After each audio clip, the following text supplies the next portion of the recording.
this Memorial Day service. Today we gather to pay tribute to those who died in it while answering the call of duty, honoring their sacrifice. Service is to remind us not only of the cost of war, but perhaps more importantly, the price we must pay for peace. Let us take time today and every day to remember those who have fought and who are fighting for our freedom. Now we'll host colors.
Please stand and salute and join the Pledge of Allegiance and remain standing for the Star Spangled Banner by the Municipal Band and sung by Casey Bullard. Tent Hut, present armed.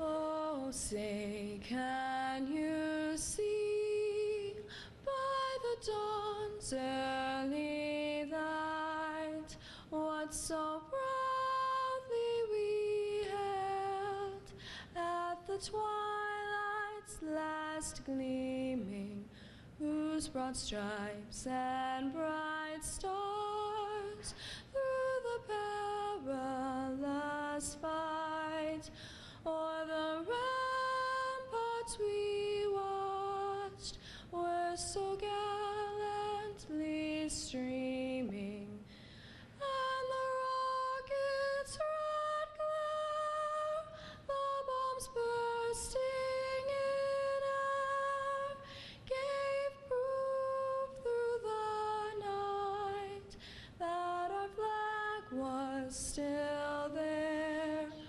Oh, say does that star-spangled banner yet wave o'er the land of the free and the home of the brave?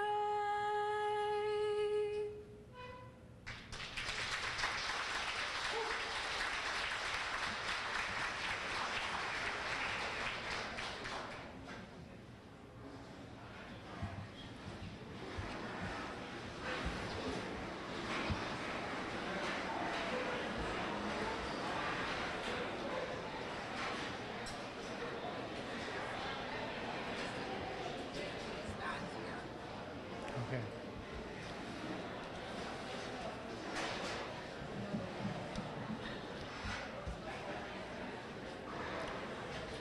Okay, over here on my left we have our MIA POW table set for focal points here today, as we always remember those brave men and women who are unaccounted for and unable to join us in our ranks. We will not forget We will never give up until all are home.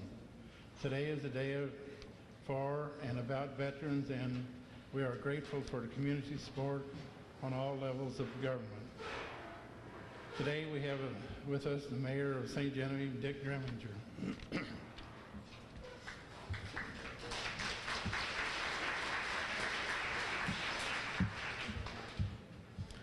As always, it's an honor and privilege to be able to be here today. I'd like to thank you for your service and remember all those who have gone before us. Again, thank you for preserving the freedom that this country enjoys, and thanks for your service. Thank you.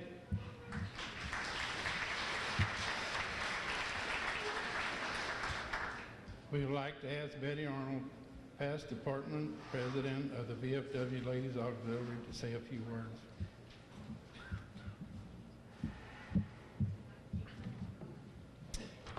Each Memorial Day, we stand united in remembrance and in grief. Gone from someone's life is a son or daughter, a husband or wife, a sister or brother, a grandfather or a grandmother. This is a day to cherish their memory and to celebrate the deeds of all veterans who have served our nation. Let us give thanks every day of our lives for them, for they have rightfully earned our gratitude, our respect, and a place of honor among us. And we must strive to instill and keep their honor. As Americans, we have been blessed to have so many people who were genuinely committed to something larger than themselves. People who understood duty for the greater good. And we must never forget that the freedoms we enjoy today are due to those men and women. The sum total of who we are as a nation and as a people is mirrored in their sacrifices. There is no better way to honor those who gave the ultimate sacrifice than to remember them and their courage and draw upon it to strengthen our spirit as a nation. One very practical way is to join forces with those veterans groups who are actively supporting and fighting for the entitlements earned by those who have put on the uniform of their country. Right now, we are hearing some terrible things that are happening within our VA healthcare systems, things that should not be allowed to continue. It doesn't matter what political party you want to blame. This is about protecting our veterans' entitlements, not benefits, entitlements. I urge you, if you are eligible to join the VFW or American Legion, do so. If you are eligible to join the VFW Ladies Auxiliary or American Legion Auxiliary, stand up and make that commitment count. I will be more than happy to talk to you about membership in the VFW Auxiliary today. I'm sure that Sonny Meyer, our commander, will be glad to talk about membership in the VFW, and the American Legion has representatives here that will be happy to take your membership information also. We need these organizations to represent us. We need them to have large numbers, to be strong when they represent us on Capitol Hill and within our own state. May God bless all who have served, and may God bless America.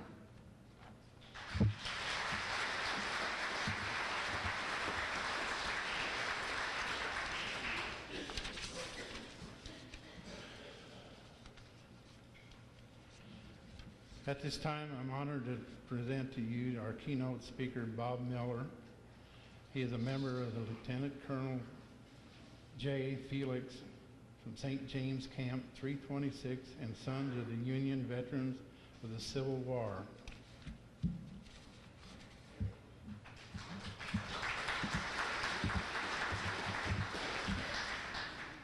distinguished guests, any active servicemen, veterans, their families, and all of the friends and neighbors here in St. Genevieve, welcome.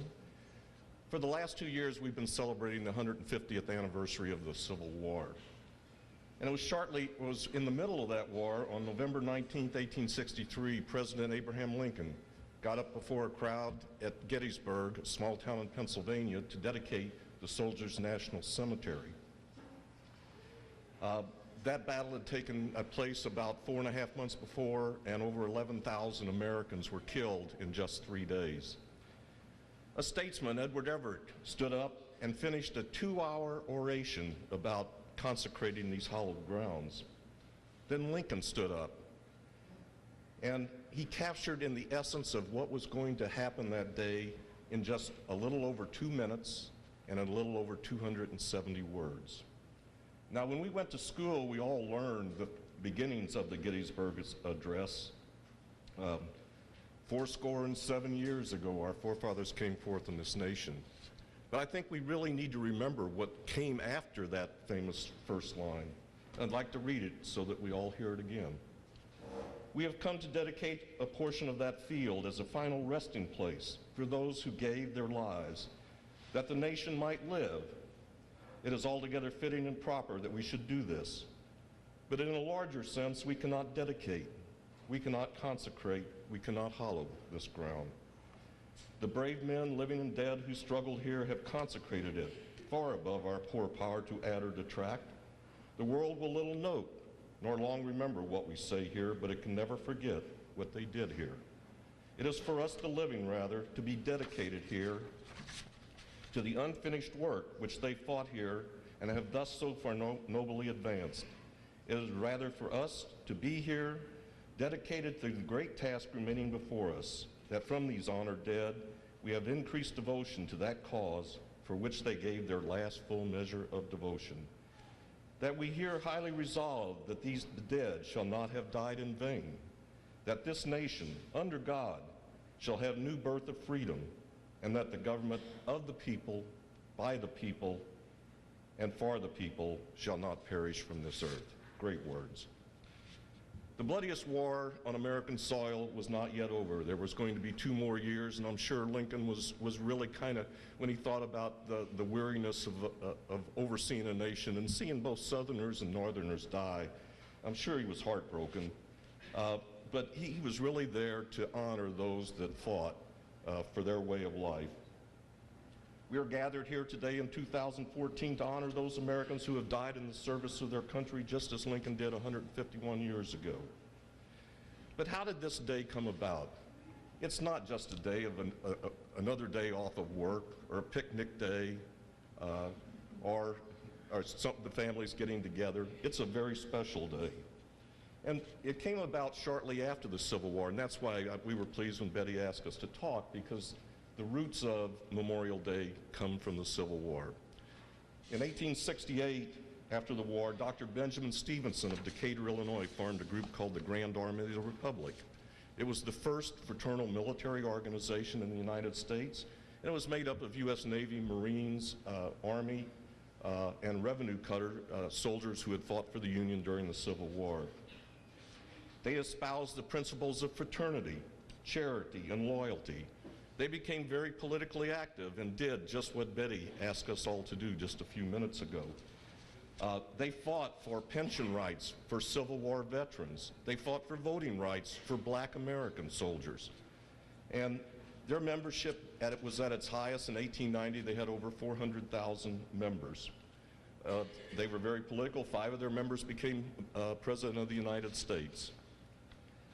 Our St. Genevieve Post wasn't formed quite then. It wasn't until May 1887 that a group of Civil War veterans joined together and formed the Lieutenant Colonel J. Felix St. James Post.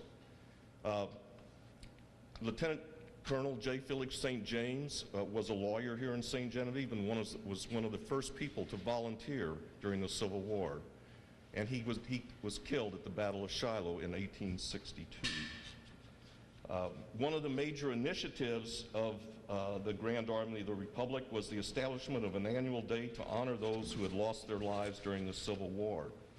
And on May 9, 1868, General John A. Logan of Murfreesboro, Illinois, who was then Commander-in-Chief of the National Commander-in-Chief of the GAR, designated May 30th each year as a day for the purpose of strewing with flowers or otherwise decorating the graves of comrades who died in defense of their country during the late rebellion, and whose bodies now lie in almost every city, village, hamlet, churchyard in the land. And the first national celebration of what was to become known as Decoration Day was held on May 30th, 1868 in Arlington Cemetery. And before I came today, I was watching the service there. And so we're still commemorating that. It was officially, it was called Decoration Day, but about 1882 they started seeing a few references to Memorial Day. But it wasn't until 1967 that the day was actually known as Memorial Day. And it was in 1971, the last Monday of May, became the official day for observance. While towns across the America were celebrating Decoration Day after 1868, it wasn't until about 1887 that I found a reference that Decoration Day was being celebrated here in St. Genevieve. And the St. Genevieve Fair Play, June 4th, 1887, said Judge W.H. Bance, Mrs. Fanny Vion, and Mr. A.C. Herdich were probably the only ones in St. Genevieve who thought of observing Decoration Day last Monday. The judge has always cherished the memory of fallen heroes who offered their lives on the altar of their fatherland in its hour of need, and to whose devotion that this country is still a nation. The paper went on to say, we hope that our J. Felix St. James Post GAR will hereafter take part in the celebration of Decoration Day and assist in paying tribute to the memory of their fallen comrades. And they took that to heart. And the next year, they had a huge Decoration Day celebration. Back in our exhibit back there, we have a picture of the beginning of that parade. It started on the corner of Market and 3rd. They had the Coronet Band lead the parade, then the GAR members and members of the community. The wife of J. Felix St. James was in that.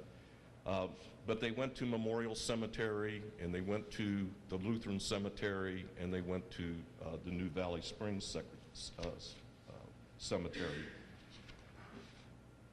Augustus St. Jem, who was the brother of J. Felix St. Jem and a provost marshal during the Civil War, gave a very short speech at Memorial Cemetery. He said, Decoration Day is a fitting and well-deserved tribute to the patriotism of men who in the hour of need did not shrink from the highest duty of freemen to lay down their lives in the defense of freedom. The last part of that journey out to Valley Springs was conducted in wagons, as many of the Civil War veterans were described as well advanced in years and enfeebled by exposure and hardship in the struggle that terminated for many of them in a broken down constitution and ailments that will cling to them to their grave. And I think that describes a lot of our veterans that have served before. Just a few years later, during Decoration Day 1891, a local scholar, Professor Mahoney, gave the keynote address, and I'd like to read his words again. He said, we think of our nation's dead who died not in a new cause, but in the old great world battle and struggle of liberty and right. To the altars of war have these issues come in all ages, and of all the courage, the devotion, the sacrifices of earth, that of our soldier seems the greatest. He risks all, he gives all, even to life itself for his country. That is patriotism. Let us cherish their names. Let us care for their orphans. Let us keep green their graves. Let us love and forever guard and defend their land of liberty for which they sacrificed their lives. And in the future years, as now, when our children ask why this Decoration Day, we'll tell them the old story of war and sacrifice and of the nation's bitter strife to be a better land. No time shall ever efface from our memory the bitter recollections of what it cost our forefathers to secure for us, their children, the right to breathe the balmy air of sweet liberty, the right to tread unmolested by foreign scepter, the broad domains of a nation which has for its emblem the blood-besprinkled banner of godlike patriotism, the fair sign of independence left to us as a token of the soldier's love of freedom. Our organization, the Sons of Union Veterans of the Civil War, Camp 326, was founded here in St. Genevieve in 2009 to perpetuate the memory of Union soldiers that lived and died and fought in the Civil War. While we focus on the Civil War era, I think we should never forget that St. Genevivians have been called to arms as citizen soldiers from the very beginning, even before we became part of the United States. May 30th, 1780, 60 men from St. Genevieve's militia went up to St. Louis to defend St. Louis against a British attack. Our first son killed in action, a man named St. Jean, never came home from that battle. St. Genevivians fought in the War of 1812, the Black Hawk War, the Mexican War, the Civil War. We have them on both sides in the Civil War. We have soldiers buried down at Vicksburg and in unknown graves. And then the Spanish-American War, World War I think we lost 11 of our sons during that war. And then World War II, I know we have people here that fought in that war. And then Vietnam and my generation, and then Iraq and Afghanistan. St. Genevivians have always responded to that call. They gave their all for our country. Being a quasi-military organization like the VFW and the American Legion, the GAR had a number of rituals, and probably the best one was the ritual at the cemetery for Decoration Day. Like the words of Lincoln at Gettysburg, in the words of the St. Genevieve professor just read, this ritual speaks volumes to the definition of what we are celebrating here on Memorial Day. The ritual starts out, today is the festival of our dead. We unite to honor the memory of our brave and our beloved, to enrich and ennoble our lives by recalling public heroism and a private worth that are immortal, to encourage by our solemn service a more zealous and stalwart patriotism. Let us recall those who made their breast a barricade between our country and its foes. Let us recall their toils, their sufferings, their heroism, their supreme fidelity in camp, in prison pen, on the battlefield, and in the hospital. That the flag under which they may never be dishonored, that the country for whose union and supremacy they surrendered life may have the fervent and enthusiastic devotion of every citizen. That as we stand by every grave as before an altar, we may pledge, to so help us God, the memory of our death shall encourage in all of us a more loyal patriotism. Today we honor those who have given their lives in the service of our country all over the years. We thank them for their gift to us, and we should forever keep them in our prayers. But let us not forget that we still have friends, sons, daughters, parents out there still in harm's way. Just as before, their forefathers before, our modern day military personnel put their lives on the line to protect our liberty, our freedom, and our way of life. We owe them our support and eternal gratitude. We owe them better veterans care than what we've been hearing about in the news. I encourage you to write the president, write your congressman, write your senators. This is uncalled for and has to be corrected quickly. Let us not forget those military families who stayed behind as their sons and daughters or fathers or mothers went off to deployments far away, and they miss a lot of their children's lives. They too deserve our heartfelt thanks and support. In conclusion, I'd like to thank all of you for coming today and demonstrating that patriotism is still a cherished part of the American way of life. God bless you, and God bless America.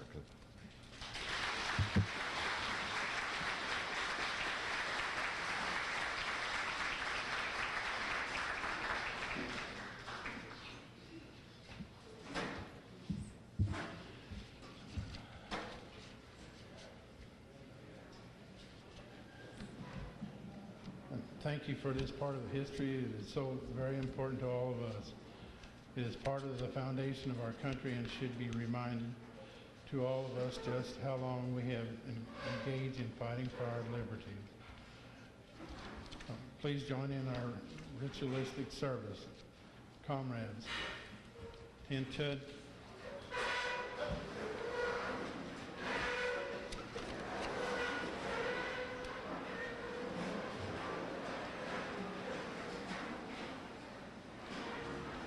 as long as two comrades are survived, so long will we render tribute to our heroic deed, or dead.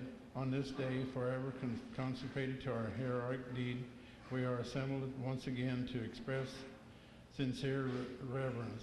This mounted moment represents the resting place of many departed comrades who have served in all the wars.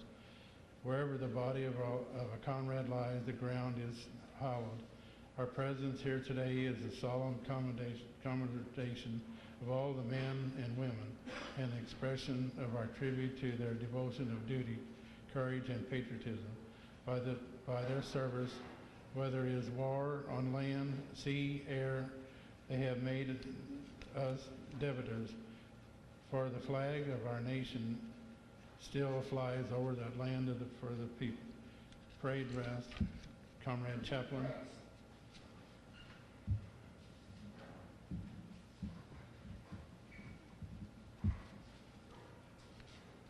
Father of us all, in the depth of our silent reverence, we realize the truth of your inspired words.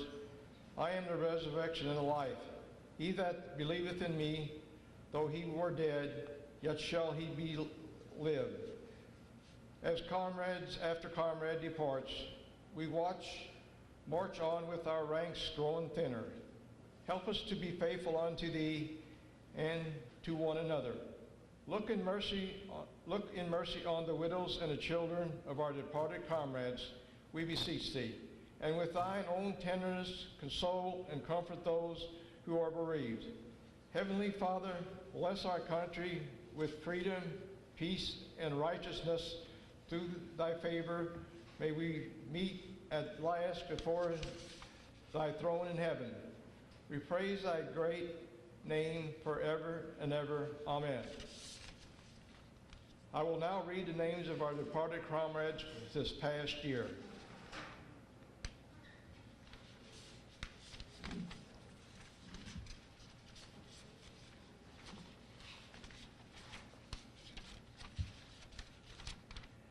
Clarence Waller, Glenn Hoover, Robert Scott, Kenneth Green, Henry Brigg, Roger Caputo,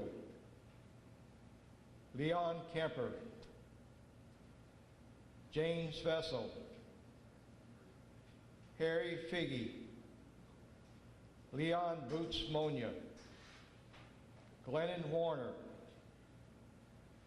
Jean Dubouchet, Leonard Krensley, and Ernie Clayton.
parade dress.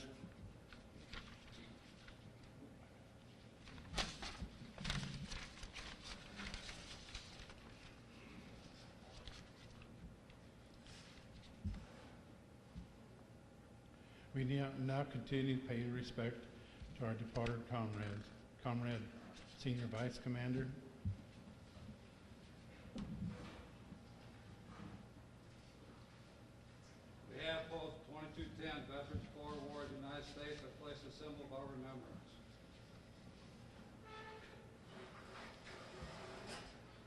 Junior Vice Commander,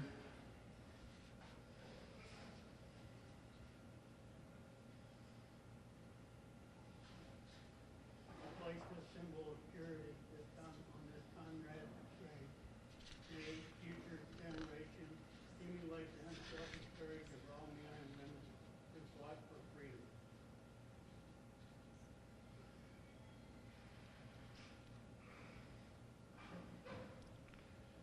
Comrade Officer of the Day,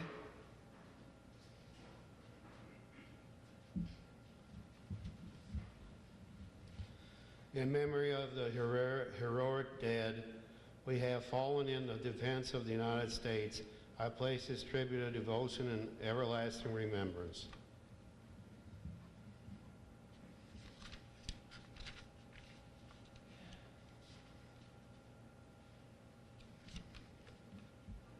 American Legion Commander, Post 150.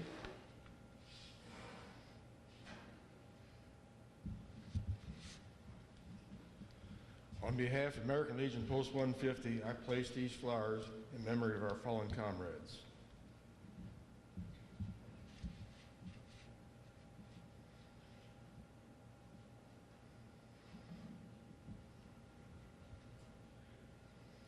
American Legion Commander, Post 554.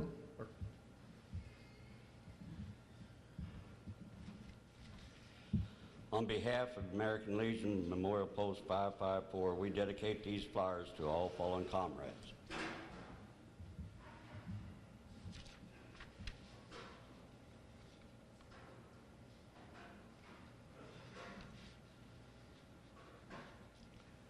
Sons of the American Legion.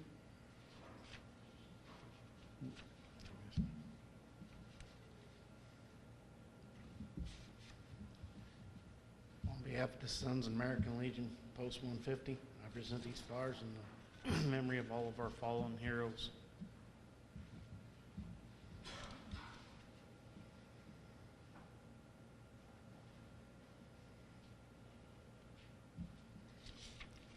American Legion Riders.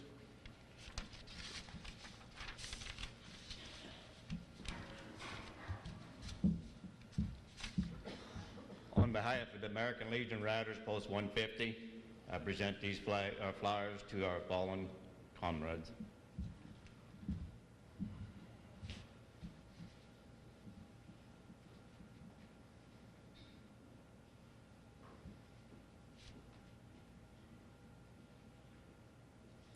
Sons of the Union Veterans of the Civil War.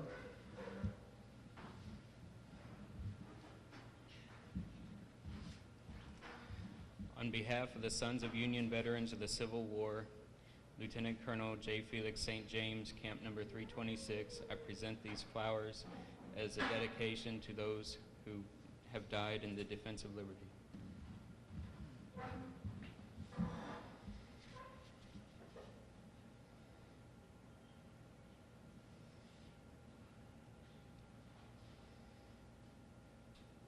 Madam President of the VFW Ladies Auxiliary.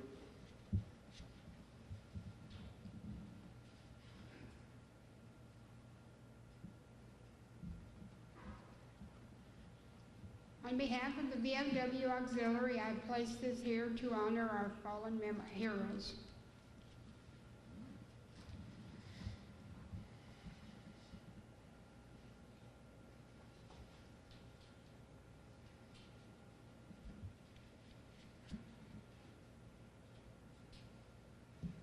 Madam President of the American Legion Auxiliary.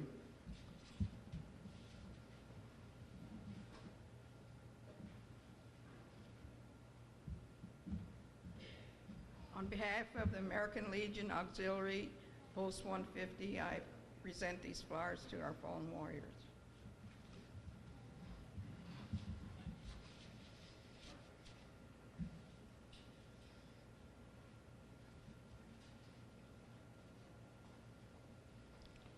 On behalf of our glorious republic, for who our comrades enlisted and served, I place this emblem of our nation. The flag of our country was theirs to defend. Its glorious colors shall wave over them in death as in life, for everyone to behold. I place a small flag of the United States memorial salute and return to the microphone.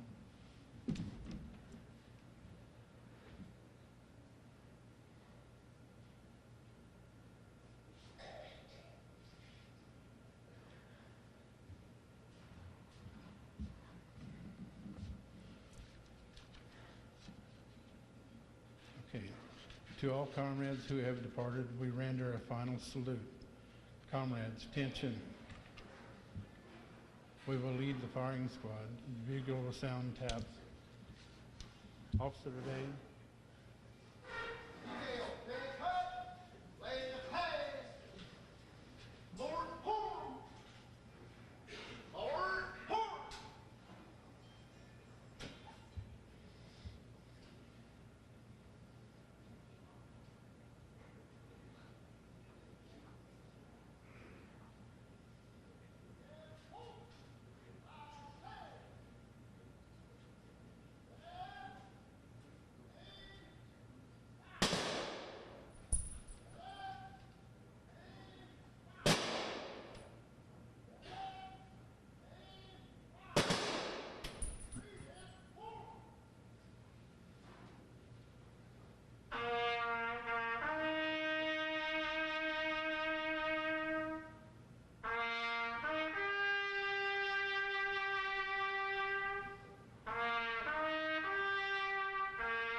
Be seated.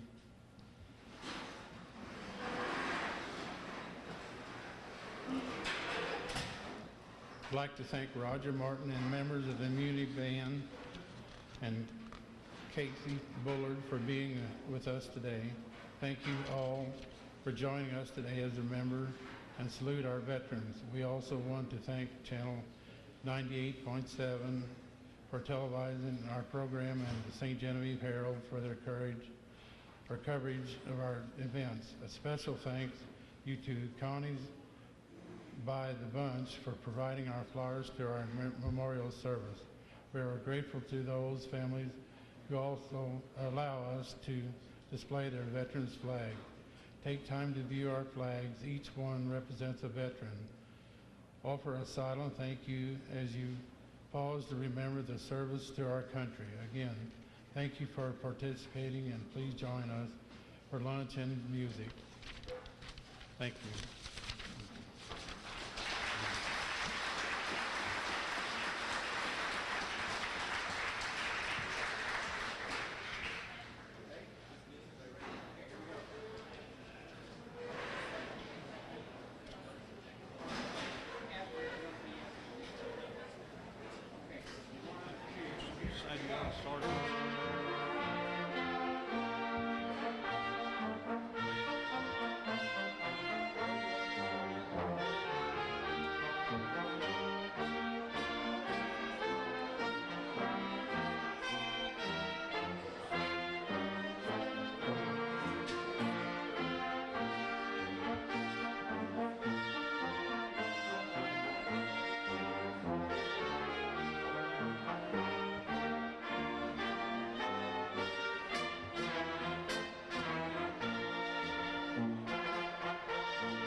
Channel 7 and 98 TV and web broadcasting are made possible through contributions and donations from viewers like you. Thank you for your support.